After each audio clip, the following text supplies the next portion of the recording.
Assalamualaikum warahmatullahi wabarakatuh. Waalaikumsalam warahmatullahi wabarakatuh.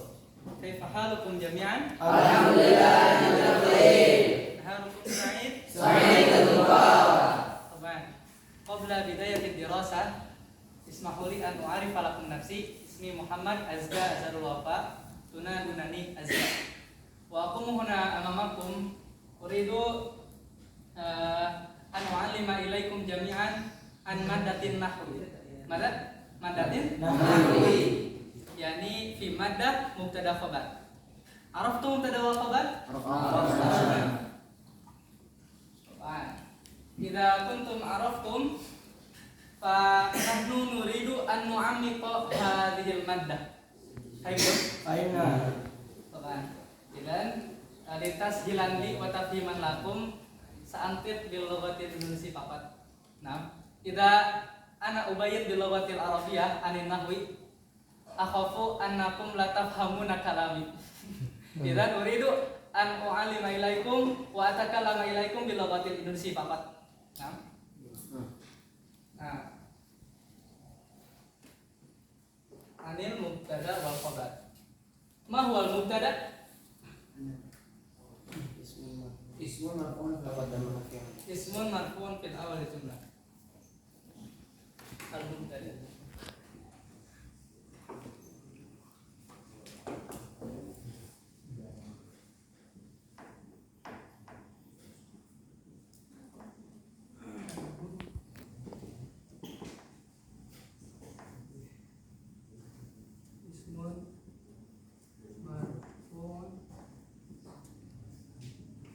Kelihatan?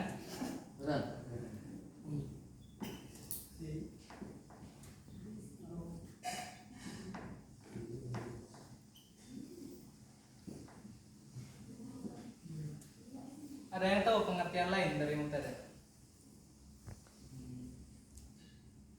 Ya, ada yang tahu? Apa artinya ismun marfu'un fi awal jumlah? Isim marfu yang ada di awal kalimat. Atau pengertian lain daripada mubtada yaitu yang terhindar dari amil-amil yang lain. Jadi kalau mubtada itu gak mungkin nasab, gak mungkin jar, pasti apa? Pasti rofa, pasti marfu. Nah, ini kaidahnya, ya, ini kaidahnya. Contoh dari mubtada yaitu al-baitu kabir. Yang mana yang jadi mubtadanya? Al-baitu. Oke. Al-baitu kabir. Nah, ketika kita membahas mubtada, maka ada kaidah-kaidah terkait aturan mubtada. Yang pertama, mubtada itu tadi harus di awal jumlah. Yang kedua, mubtada itu harus marfu. Kemudian mubtada itu harus ma'rifah. Ada yang tahu ma'rifah? Isim ma'rifah? Isim itu kejelasannya ada dibagi kepada dua. Ada ma'rifah, ada nakirah. Ma'rifah, nakirah. Nah, ma'rifah itu menunjukkan sesuatu yang jelas. Misalkan al-baitu, rumah itu. Tapi kalau nakirah itu tidak jelas. Misalkan saya menyebut rumah yang mana? Atau misalkan saya nyebut rojulun, orang mana? Kamu atau siapa gitu kan? Gak jelas kan? Kalau ma'rifah itu jelas. Orang itu berarti siapa? Fahmi misalkan gitu. Nah, maka ciri dari ma'rifah apa? Alif lam, ya.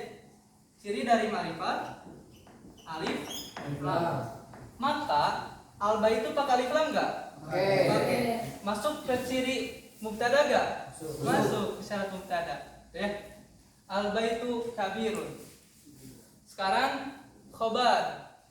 Apa itu khobar? Dalam referensi lain, dalam al-maraji yang lain, yang dinamakan dengan khobar yaitu ismun marfu'un musnadun ilaihi. Jadi yang dimaksud dengan musnadun ilaihi itu menjelaskan keadaan si mubtadanya gitu. Kalau misalkan hanya sekedar al baitu doang, al masjidu doang, ar rajulu doang, kesananya nggak ada, berarti khobarnya nggak ada. Fungsi khobar itu untuk menjelaskan mubtada. Misalkan saya sedang berdiri di sini. Misalkan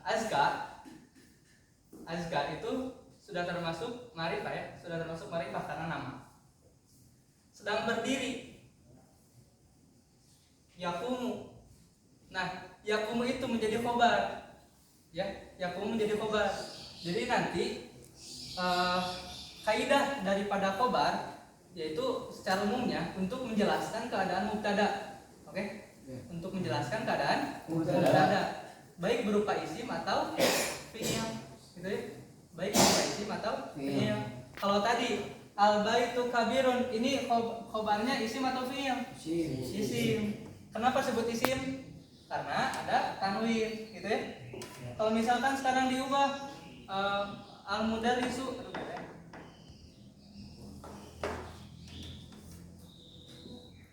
al mudarrisu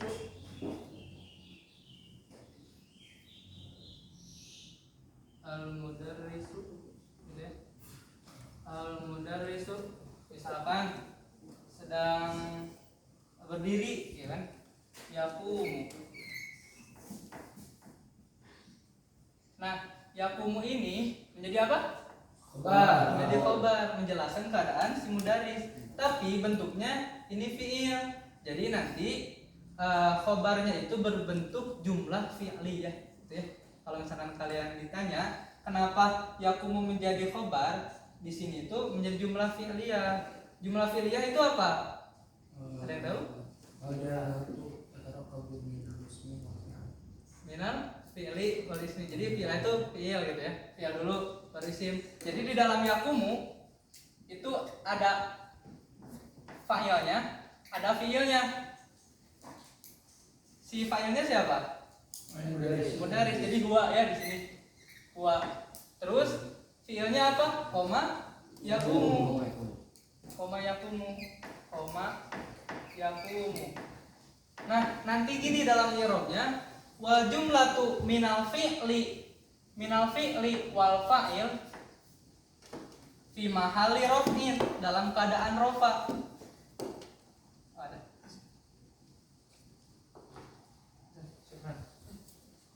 Nah, jadi wal jumlatu minal fi'li wal fa'il fi mahalli raf'in khobarun. Jadi jumlah dalam yakumu itu dia mahalnya, tempatnya sebagai rofa, sebagai khobar gitu. Udah belajar ya, Rob? Udah ya? Masih udah paham. Nah, jadi poin yang ingin saya jelaskan yaitu nih, bisa kalian mau nyatet, mubtada bentuknya itu yang pertama ada dhahir, ada dhamir. Sedangkan khobar itu ada khobar mufrad, ada khobar jumlah, syibhu jumlah.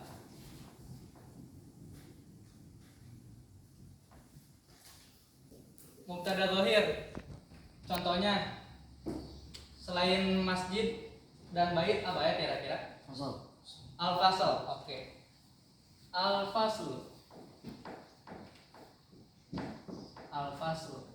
Apa mau disifat dengan apa? Bersih. Apa bersih bahasa Arabnya? Nadhifun. Al-faslu nadhifun. Gitu ya.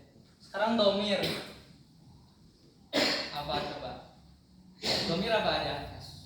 Mau menjelaskan keadaan teman kita, dia itu siswa.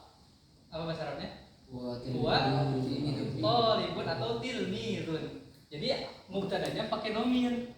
Huwa talibun aja. Talibun. Ya. Sekarang khobar. Khobar ada khobar mufrad. Ini termasuk khobar mufrad. Ini termasuk khobar mufrad. Kalau jumlah Nah, apa contohnya jumlah tadi?